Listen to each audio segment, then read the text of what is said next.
It's about 55 degrees outside today in the middle of November, and as you can see, bees are enjoying some flying time. But how long will it last?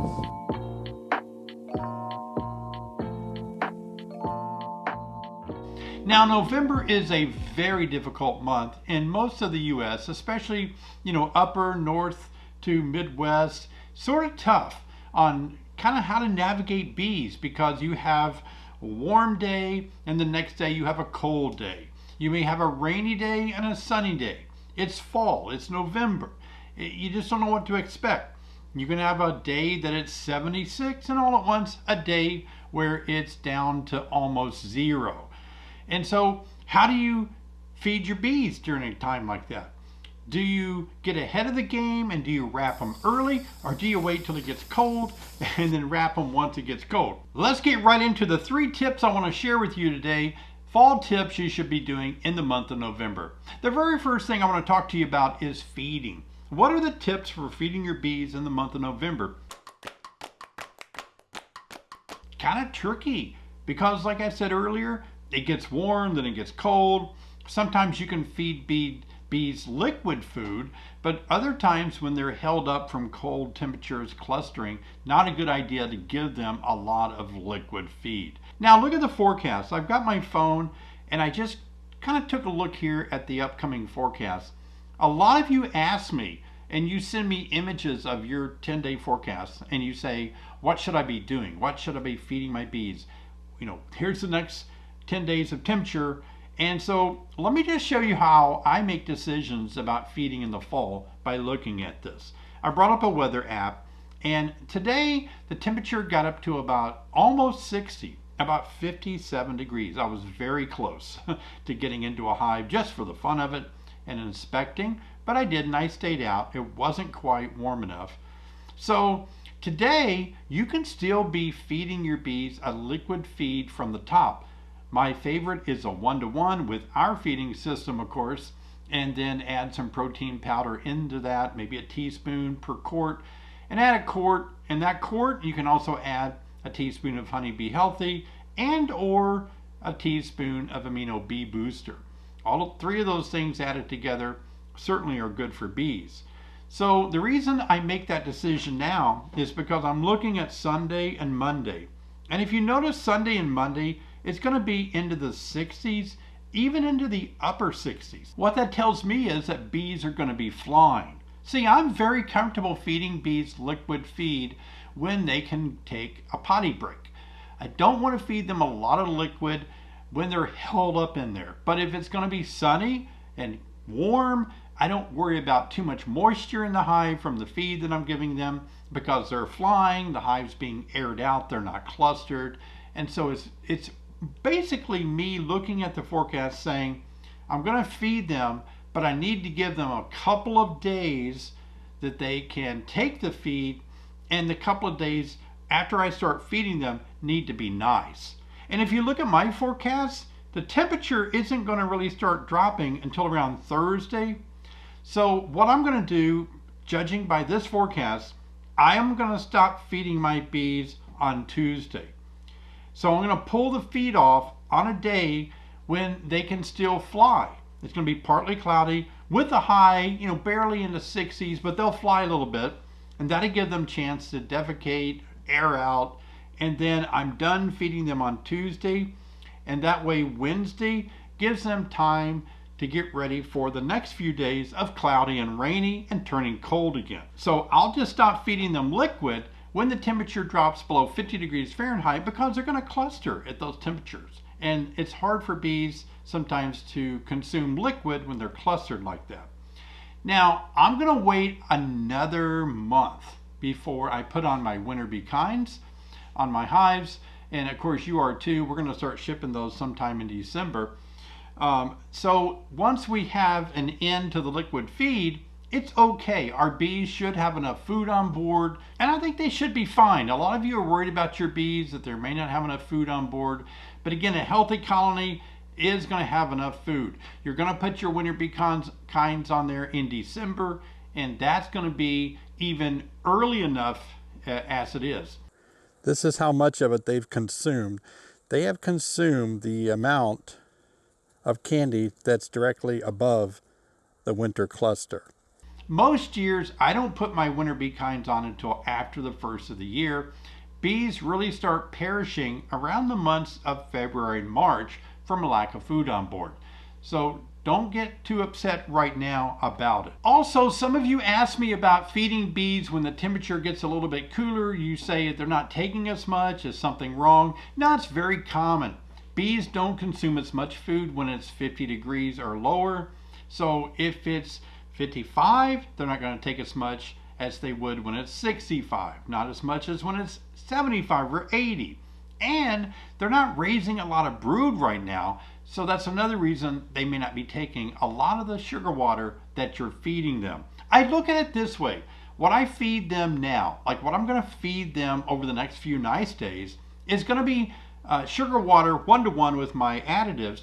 But it's not going to be so that they can store up, but it's just going to be like a refreshing boost of protein and carbohydrates that the bees can charge up their own bodies with. Not so much for storage, but for just getting them stronger, just like you running a marathon. At the end of the marathon, after you recover a little bit, you want to drink something, and after you recover a lot, you want to consume a lot of food. So we just need to give the bees a little bit of a boost when it warms up. So you can follow this pattern that I'm telling you. Like in the months of December, if this happens again, you have 4 or 5 days of nice weather above 55 or 60, feed them liquid, but stop feeding them liquid so they have a couple of days to fly after you stop the liquid. That way they can clear their gut and they don't have to worry about too much liquid in the hive once it does cool down again. Well, guys, we're about to get into tip number 2, and we got another one after that. I hope you're enjoying the video. Hey, listen, please give me a thumbs up and let me know you like this video in the comments below. It goes a long way when YouTube sees you're giving me a thumbs up and leaving comments, and I appreciate it so much. Okay, so tip number 2 is about inspecting your hives in November. Some of you can still inspect your hives in November because I say stay out of your hives unless it gets above 60 degrees. And some of you live further south where you're still having those temperatures. Now, when would you want to inspect your hive, or why would you want to inspect your hive in the months of November? You should only inspect your hive in November if it's essential. Why would it be essential to do a bee inspection on your hive in November? Well, maybe you had to replace your queen back in October and you're just biting at the bit to find out, has the queen started laying well? Do I have brood? Did she make it? There are times like that that you want to go in there and take a look. Also, you may want to look for stored resources. Do they have enough on board? Might want to put your mind at ease if you see some frames of honey and protein, pollen, or bee bread, and you look at that and see it, it might put your mind at ease. But let me warn you, if you do an inspection in November, there are several things that can happen that are bad. And one of them is you can accidentally kill your queen. So if you accidentally kill your queen during the inspection, and it does happen, then you're kind of up a creek without a paddle. Also, if you pull a frame of capped over brood up into the air that's too cold, it can actually chill the pupating bees, the brood, and actually kill them. It's called chilled brood. And even though you may not notice it, once they detect that the pupae has died, they will open those cells up and take them outside on the next warm day. So you don't want to pull brood up, capped brood especially, if it's below 60, 65 degrees and expose it to that colder air. And lastly, if you do a bee inspection in November and it's not ever going to warm up again, you're going to break the propolis seal. Now, when I first became a beekeeper, I heard a lot of people talking about this. They acted like it was just the worst thing you could possibly do is to break the propolis seal. Now, at the time, I lived in the state of Ohio, up around north of Columbus, Ohio, where I first started beekeeping. And folks there were telling me, don't break the propolis seal. It gets cold there. And so what happens is if you break the propolis seal, that's the sticky substance that you'll see that the bees have used to seal cracks and the boxes together, the top down. And if you bust all that apart and it doesn't ever warm up again, it doesn't seal down again. Your boxes are just kind of hanging there and sliding around by themselves. And only a warm day will allow the propolis to soften up enough to grab both boxes or the lid. So if you break the propolis seal and it never warms up enough to seal it again, it can be a problem. Tip number 3, let's talk about equipment assessment in November. Now, November is a month where you want to kind of sit back, take a look at your hive and say, is there anything that my hive needs? Like, oh my gosh, look at that gaping hole from the corner that broke off. I can see inside the hive. That's the time you're going to get some kind of Gorilla Tape, duct tape, metal tape, something, and you're going to repair the hive. You don't have to take it apart, work on it as a complete hive, but seal off those holes that need repaired. Take a look around, see if the hive is getting unstable, starting to drift off to the right or the left in the soil. Kind of stabilize it so it can winter more level. That's important too. Also, take a look at the hive and make sure your entrance is the way you want it.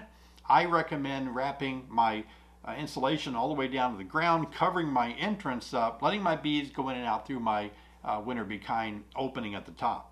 But whatever your situation is, you need to reduce that entrance at the bottom to keep out mice and to keep the cold wind from blowing in there. Now, if you are going to keep your bottom board open and you want the bees to go in and out on warmer winter days there, you'll definitely want to provide them an opening, but you're going to have to watch it. You're going to have to watch the bottom opening for when it gets sealed over with snow or ice or dead bees, and it's going to be your job to go march out there on those snowy cold days and keep it cleaned open. And this one always scares me because so many beekeepers make this mistake.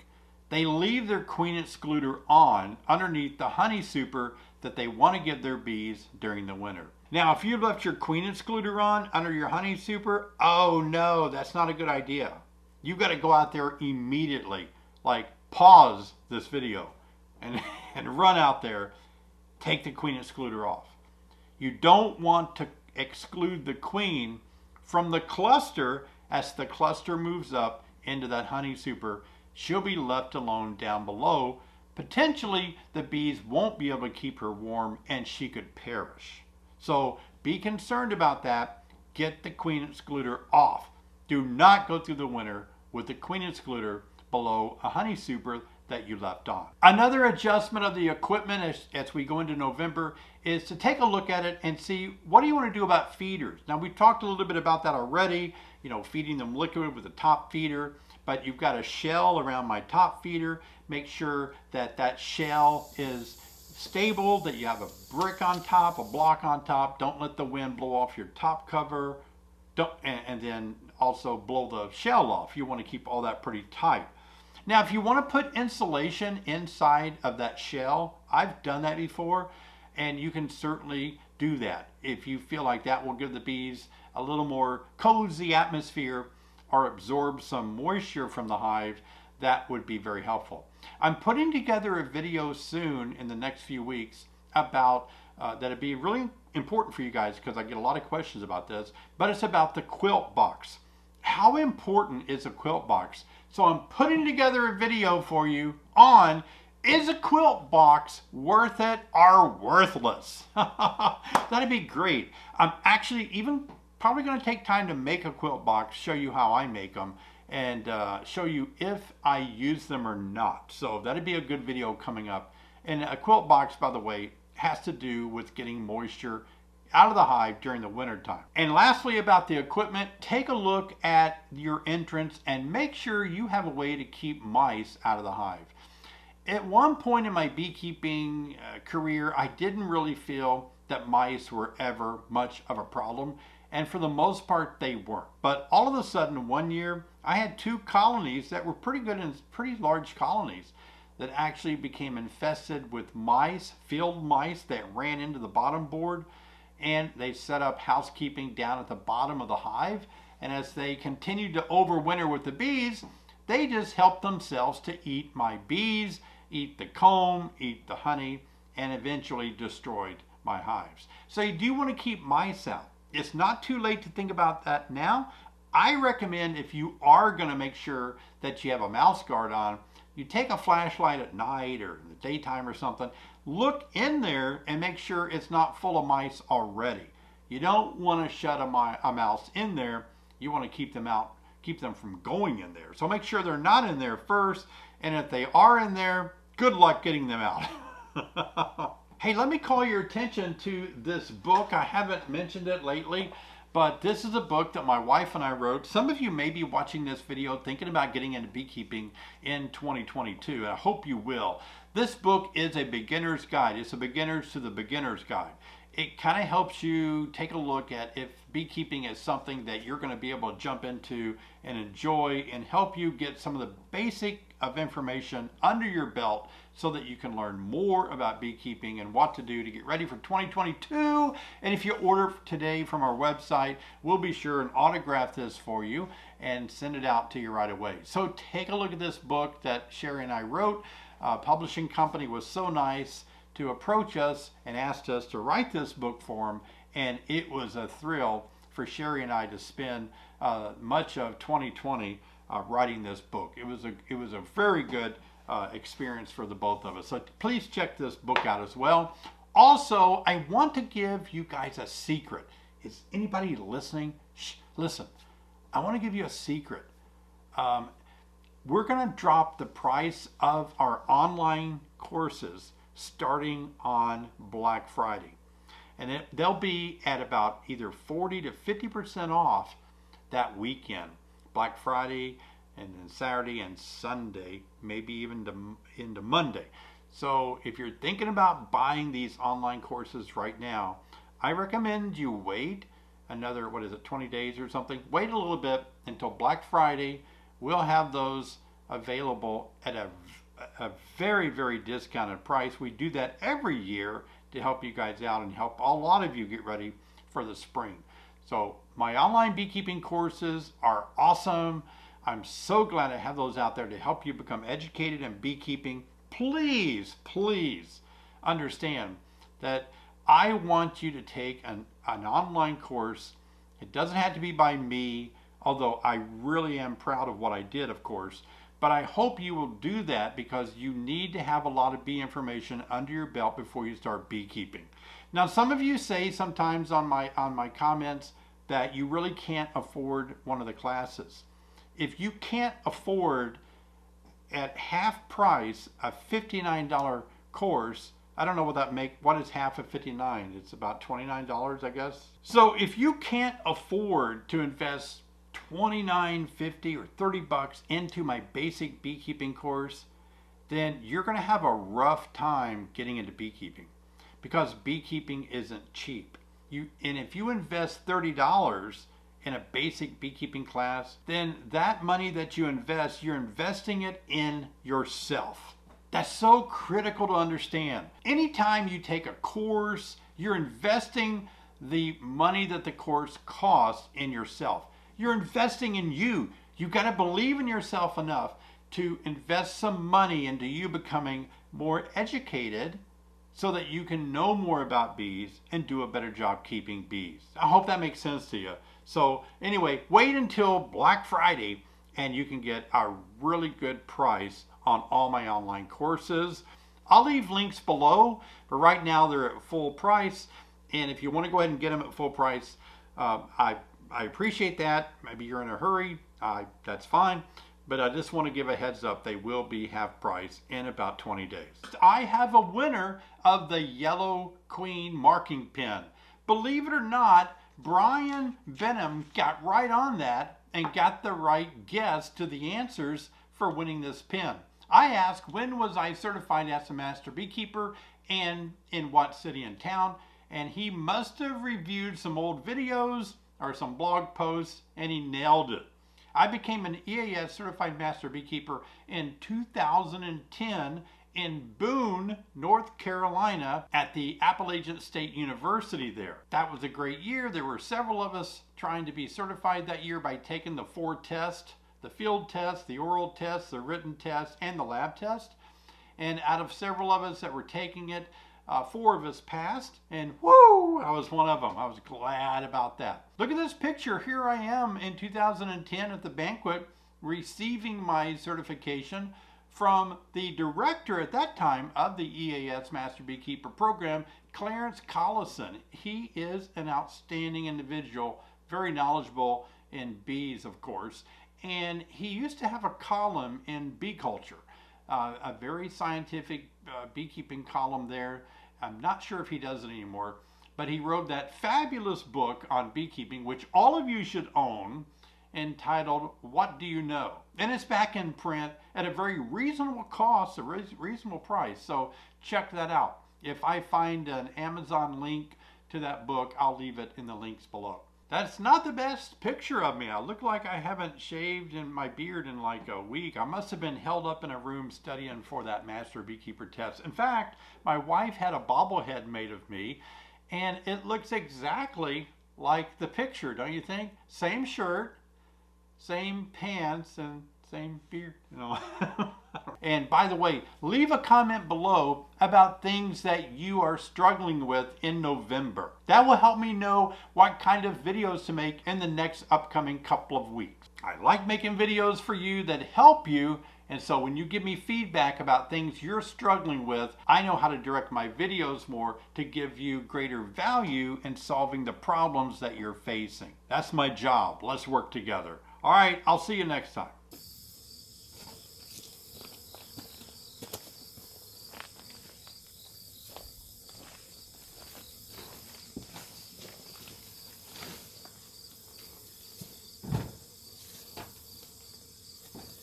And then once you get it where you want it, then you just use another piece of tape to tape it in position. And these are just to hold it in position while you get some better tape and tape it all the way around it. So the best way to tape it, as you can see, I've used this over and over through the years, but it's best just to run the tape all the way around 2 or 3 times to hold it that way.